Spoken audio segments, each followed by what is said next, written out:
Hi, everyone. Welcome back to another episode of The In Between Room.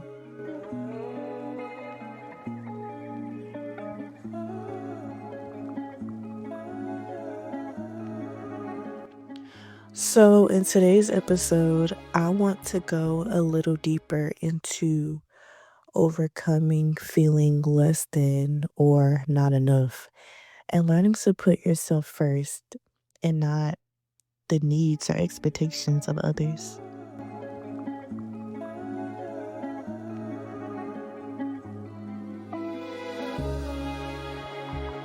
So, again, touching on a topic that is near and dear to my heart. I grew up around an emotionally unavailable family, and I know a lot of people that know me now would probably be astonished by what I'm about to say, but I will say a lot of my early childhood days, I was an extrovert.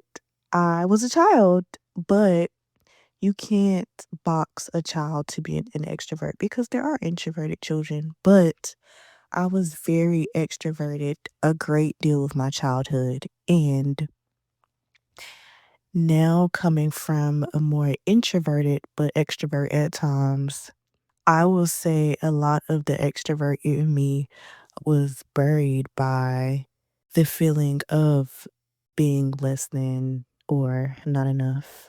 And I have family now that in the past couple of years have asked me, I have started to slowly but surely draw more into my extroverted side a little more as I age, but a lot of my preteen, teenage, high school years were spent introverted.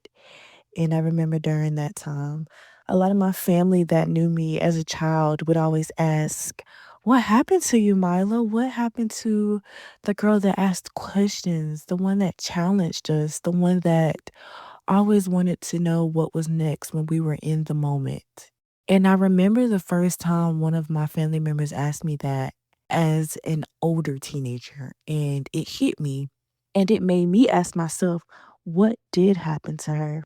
So, being the extroverted child, I did challenge a lot of my family dynamics. I challenged a lot of the family beliefs that were held on to for generations. I grew up in a very religious household, so a lot of religious aspects were challenged, questioned, and as a child, we adapt and grow into what we are taught, and as we grow into the world and we are introduced to new people, new ideas, new cultures, new religions, we question what we knew growing up. We wonder why we can't do things that we see others can. And I will say it caused a little resentment in me. I was very outspoken. I was very questioning of why I couldn't do things, why I couldn't say things, why I couldn't express myself in the way that I wanted to. And it always came with a lot of because I said so, because that's what we know, that's what the family knows, that's what our family was taught, that's what's been passed down from generations. And I would say a lot of times it came with me being questioned as to why I was asking things or why was I, in a sense, being disrespectful. And over time, that turned into resentment in my own heart because I felt like nothing was being answered, nothing was being done to address the concerns I had, the questions I had as a child. And I felt a lot of times as a child, I was overlooked because I was a child. Growing up, you always hear, stay in a child's place, which is valid at times. But at the same time, I think that a child's questions, a child's concerns need to be addressed, need to be voiced because there are things that if they go overlooked, the resentment will grow and it'll turn into hate. It could turn into a lot of quarrel, a lot of family not speaking anymore, which I have seen growing up, and it's not a fun place to be in, especially when you're in the middle of it. And it made me withdraw. I wasn't getting the answers. I wasn't getting the support I believed I needed as a child.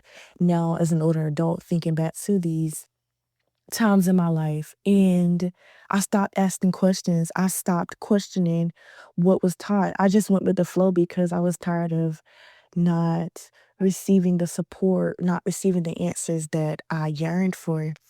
And I became what a lot of people saw and thought to be shy. I was quiet. I didn't say much because when I did, it seemed to always be thrown back in my face as disrespect or as questioning what was right. When in reality, they were valid questions, they were valid statements, they were points that needed to truly be explained to a child. I am not in any way trying to disrespect or throw off anyone's religious beliefs, religious practices, any family values. However, I do believe how I always emphasize everyone should get to know God for themselves.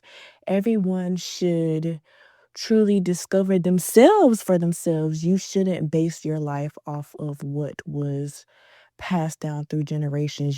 It has to come to a point where it stops. And that is where I am now in life. I want it to stop with me. There are things, there are questions, there are values, there are beliefs that I question that I didn't 100% agree with, that I truly want to stop here. I don't want my kids to have the same questions, have the same worries, have the same concerns. Even though I know regardless, it's inevitable. Children are going to have their questions. They are going to have things that they want to do that may not agree with you on some things. But there are a lot of things that I see that were passed through that I definitely don't want to continue on.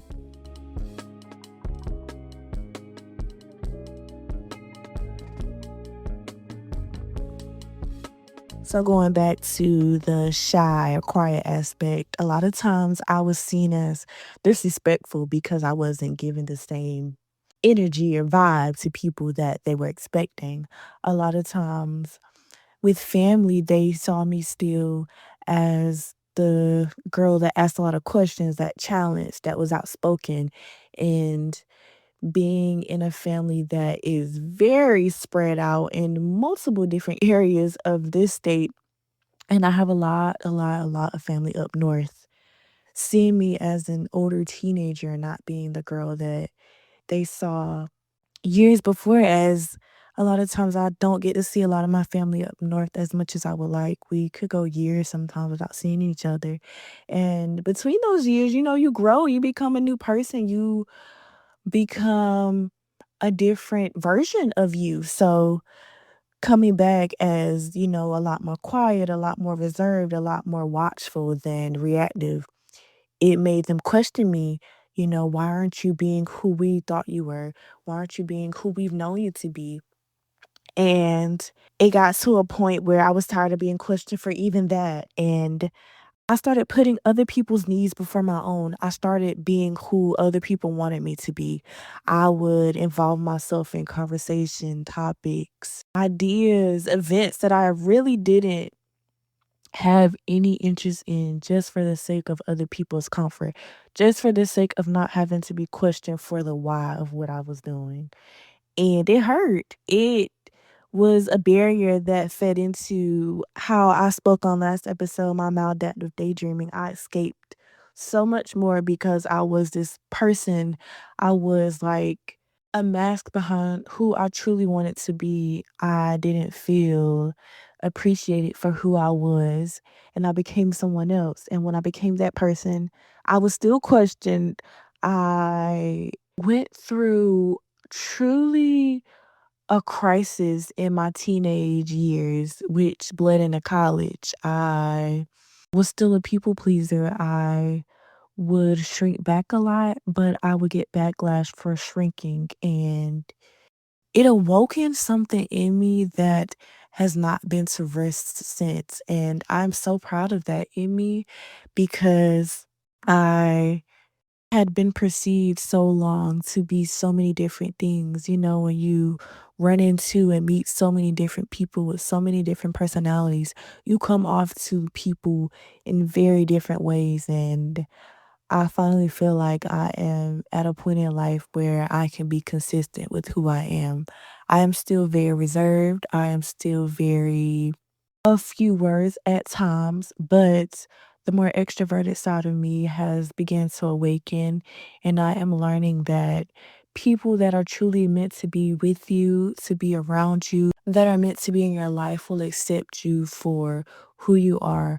I have finally accepted not putting on a show, not being more than who I am called to be in this season.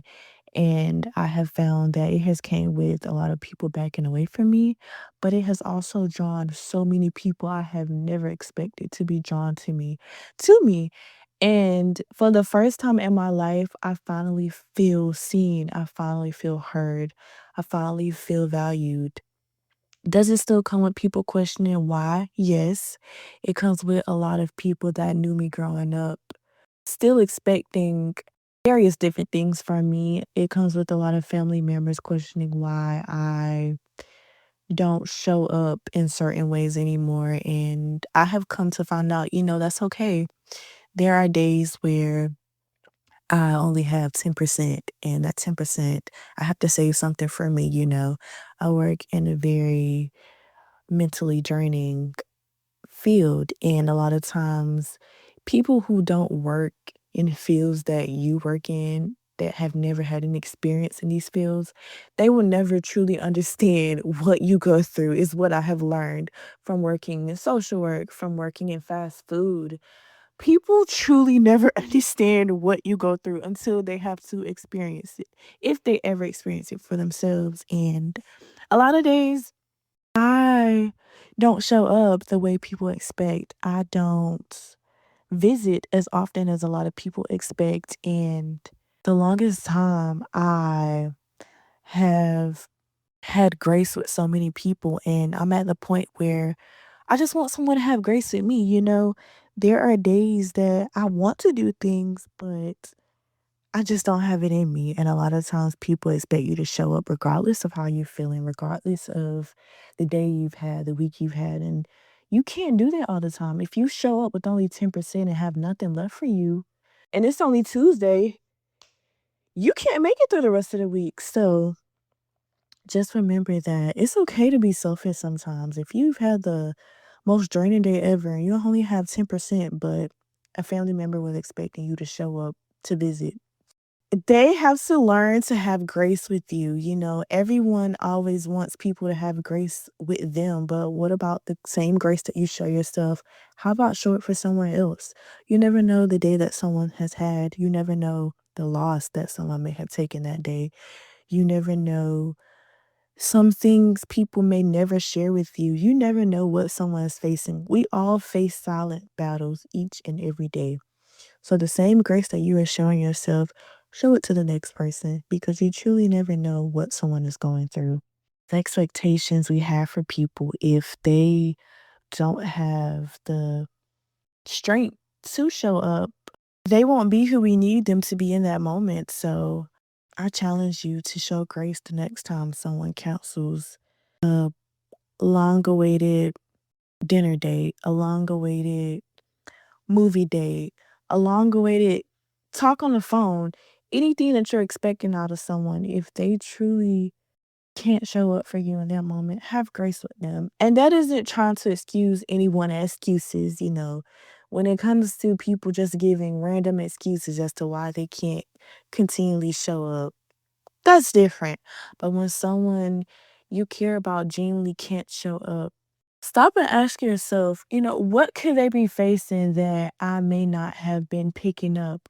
What have they been showing signs of that I may not have been truly paying attention to, because I'm only worried about how they're showing up for me? How can I show up for them in the same way I'm expecting them to show up for me?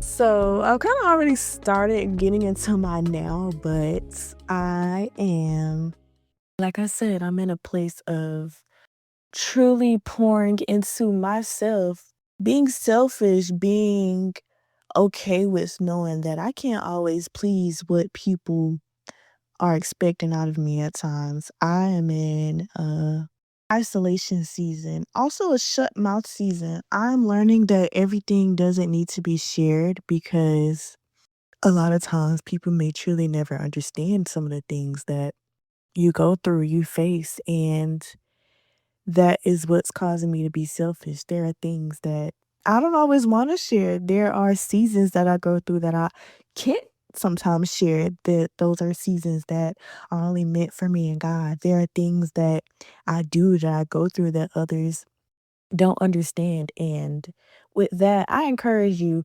don't project your own condemnations on another person. Just because you've been condemned for it or just because you feel like it isn't the best move doesn't mean that should be how someone else should perceive the same thought or action.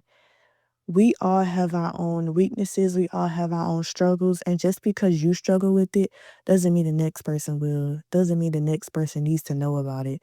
Not everything needs to be told, not everything needs to be projected. And sometimes when people don't show up, it's because they're going through these seasons of being condemned, of being refined.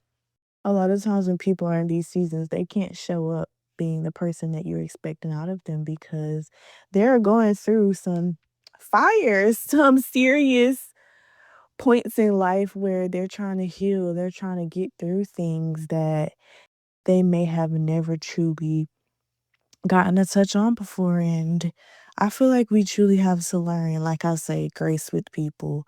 We can't always show up how we want to, so why expect someone else to show up how they want to at times? I, again, am choosing me. I am being selfish. I am trying.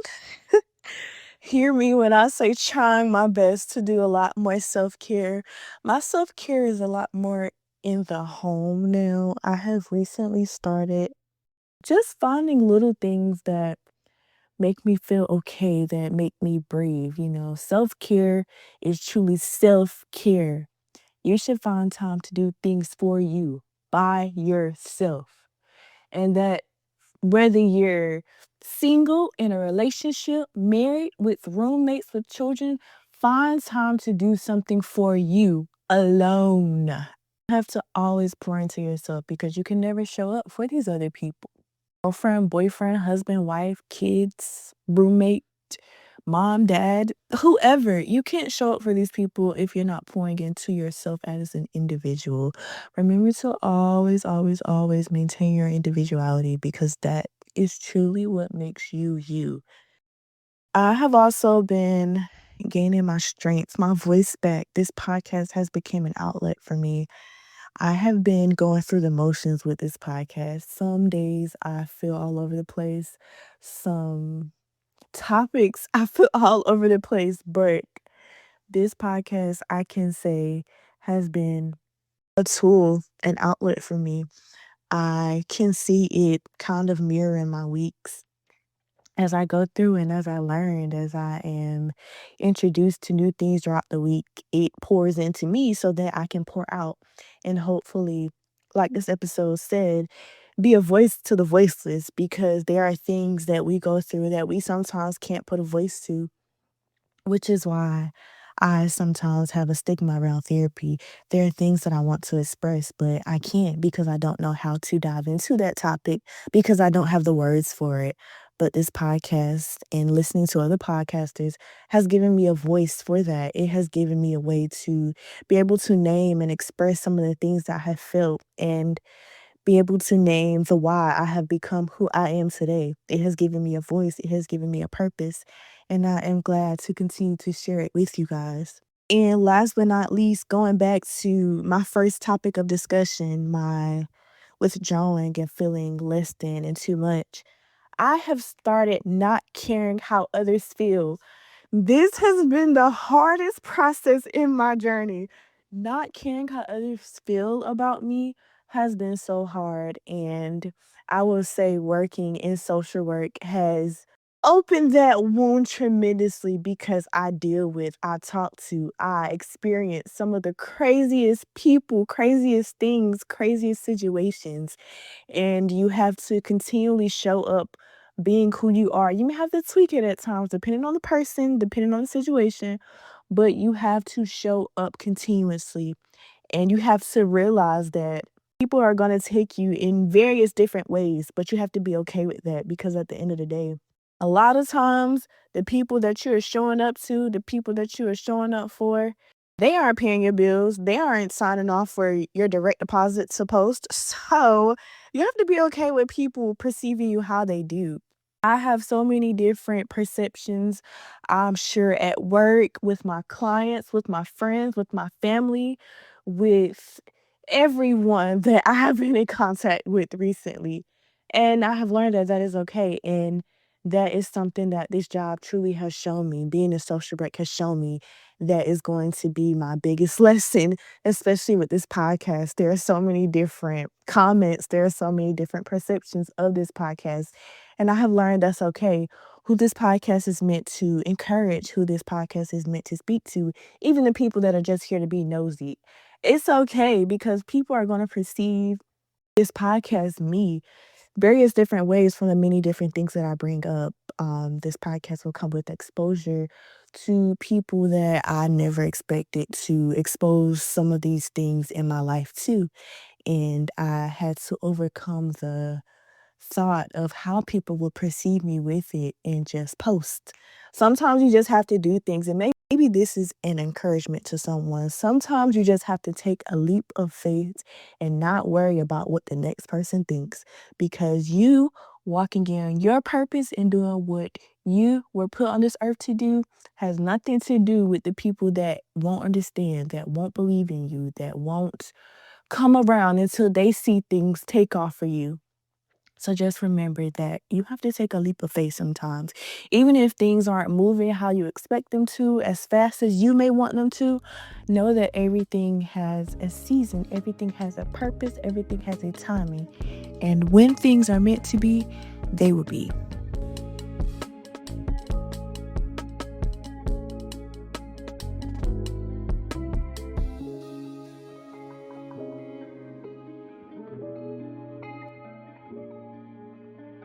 So, in today's closing, I want to leave you guys with some inspiration this week.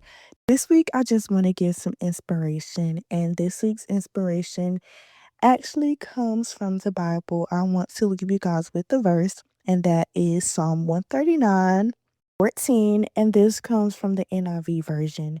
And it says, I praise you because I am fearfully and wonderfully made.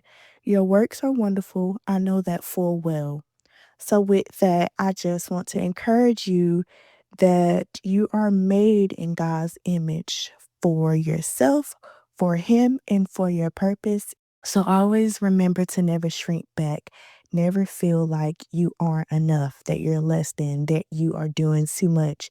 You are doing enough and you are doing exactly what you're meant to be. Don't ever feel like the questions you ask, the thoughts, the beliefs you challenge from your childhood, from your lineage, they are all meant to birth a new thing, a new way of life, a new way of love, a new way of healing, a new way of life in general. And always remember that regardless of how others perceive you, the way God perceives you, the way that you are growing into who you need to be for you is what's most important.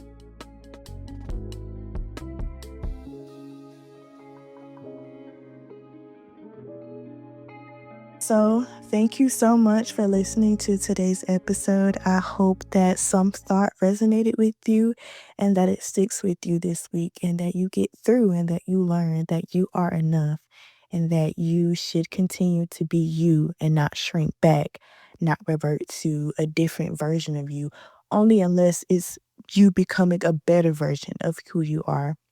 Don't forget to like, comment, and subscribe. Turn on my post notifications to be notified when I drop another episode. But thank you again so much for listening, and I hope you guys have an amazing week. See ya.